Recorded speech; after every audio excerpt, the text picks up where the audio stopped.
नमस्कार, प्रणाम। रामनवमी की ढेर सारी शुभकामनाएं। मैंने कल बक के सवाल पर बुद्ध की बात की, पहले वसुधैव कुटुंब की बात की, और फिर मैंने यह कहा कि अंग्रेज के समय कोई भी राजा महाराजाओं की बात मैंने की, तो राजा महाराजाओं में न तो कोई जाति है, न धर्म है, न पप्पू है, न कोई और है। इसमें कुछ व्यक्ति को ठेस पहुंची तो हम क्षमा चाहते हैं।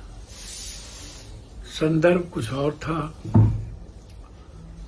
मैंने कहा कि उस जमाने में जितने बड़े बड़े पट्टे मिले, जो भी चीजें मिली, माधवराव सिंधिया जी महाराजा हैं, तो उनके कोई सत्कर्म या कुकर्म और सत्कर्म करके वो राजशाही में होंगे। मैंने मूलवासी आदिवासी की बात की थी कि जल जंगल जमीन पर किस ये तहजीब, ये संस्कृति किसकी थी। फिर गरीबों से, आदिवासियों से जमीन किसने छीनी। ऐसी सनातन संस्कृति पर कौन सी विचारधारा बड़ी हो गई कि बौद्ध धर्म के विचार इस दुनिया में आए। तो अलग संदर्भ था।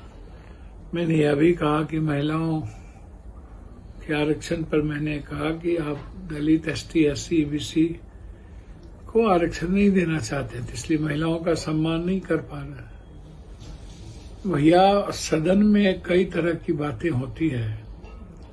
मुझे समझ में नहीं आता है कि आप लोग इतने उतावले क्यों हो जाते हैं। आप बहुत ताकतवर लोग हैं आप लोग। मैं छोटा लोग हूँ, मुझे फरियाने नहीं आता है। हम एक बार रिश्तेदारी रिश्ता बनाते हैं। और फिर एक बात मैं कहना चाहूंगा, राजपूत समाज के लोग हों, चाहे जाट हो, गुजर हो, यादव हो, यहीर हो, मैं इस बीच में भी कहूं कि शिवाजी प्रताप की माँ यादव है, ये इतिहास कहता है। उसमें ही कोई एक ऐसी जाति है जो पिता है। तो जात का तो कुछ पता उस संदर्भ में था नहीं। कृष्ण के काल में भी जात नहीं थी। तो जात यदि कहें भी, तो जो लोग अलग अलग अपने को समझते हैं, मैं तो नहीं समझता हूँ। मैं तो एक परिवार ही समझता हूँ। मेरे किसी भी बड़े भाई को मत ठेस पहुंचाओ। और हम फरियाने की बात तो करते ही नहीं है, न करेंगे। हमारे यहाँ परिवार के तरह तो क्या फरियाना है। अर्जुन की शादी सुभद्रा से और कृष्ण की बहन से भी, और कृष्ण की शादी अर्जुन की बहन से भी। तो वंशज और खानदान तो शुरू से है। आप उठा के देखिएगा तो हम लोग एक हैं। जाट है, गुजर है, कई सारे समाज, सब लोग एक हैं। कोई कभी मियाँ का वंशज बना देता है, कोई कभी चमार का औलाद बना देता है। देखिए, कोई दिक्कत नहीं। कोई कहता है और भी कुछ चाटे थे, मुझे उसमें नहीं आपत्ति है। मुजफ्फरपुर के एक साथी ने लिखा, देखिए 9000 बीघा जमीन हमको था, छरदादा छरदादा छरदादा कहाँ से उनको मिली, क्या अंग्रेज से वो लोग लड़े थे, आप पता कर लेने में क्या दिक्कत है। उस वक्त जब मथुरा से हम लोग बांका भर को आए थे, वहां बड़ी लड़ाई हुई थी अंग्रेज से। कई अंग्रेजों का कत्ल करके तब हम लोग कामत पर आए थे। तो क्या चाट, यदि जमींदारी यदि कोई गलत संस्कृति से भी होगी तो बिल्कुल गलत है, चाहे हम हो चाहे कोई हो। मैं भी उसमें आता हूँ। मैंने कहा कि मैं नहीं आता हूँ उसमें।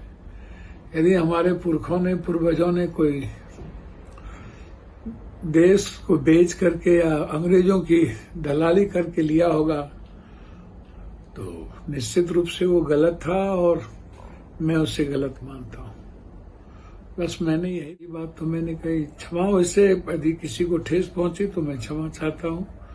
मेरा तात्पर्य जमींदार नहीं, बड़े बड़े ऐसे राजा जिन्होंने हमेशा, आपको भी पता है बड़े भाई, कि किस तरीके से लोगों ने समझौता किया।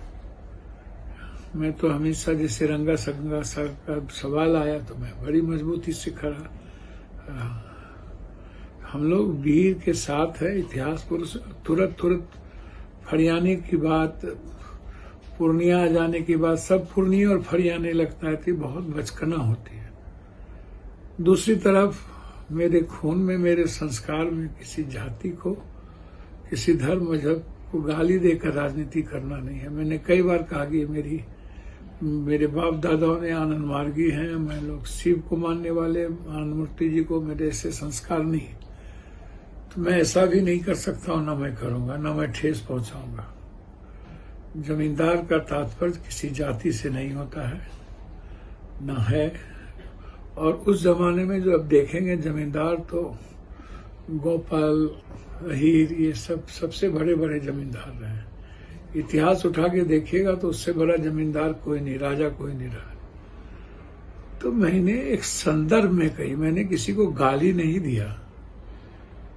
तो इसीलिए 2 मिनट में खत्म कर देना, काट देना, चैलेंज कर देना, ये ठीक नहीं है।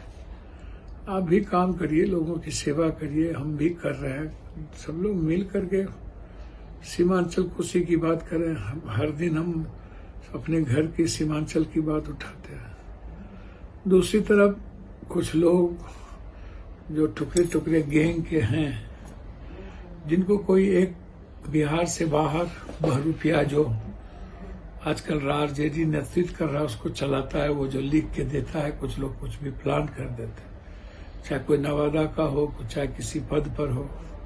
मैं उनसे कह रहा हूं कि आप अपने कर्मों से आगे बढ़िए। जरूरी थोड़ी है कि पप्पू यादव को गाली देने से आपके नेता आपको पहचानेंगे, या पप्पू यादव के खिलाफ ट्वीट करने से आपके नेता पहचानेंगे। आप भी, सभी लोग, हम लोग एक परिवार के हैं, थोड़ा इस सब से बचिए।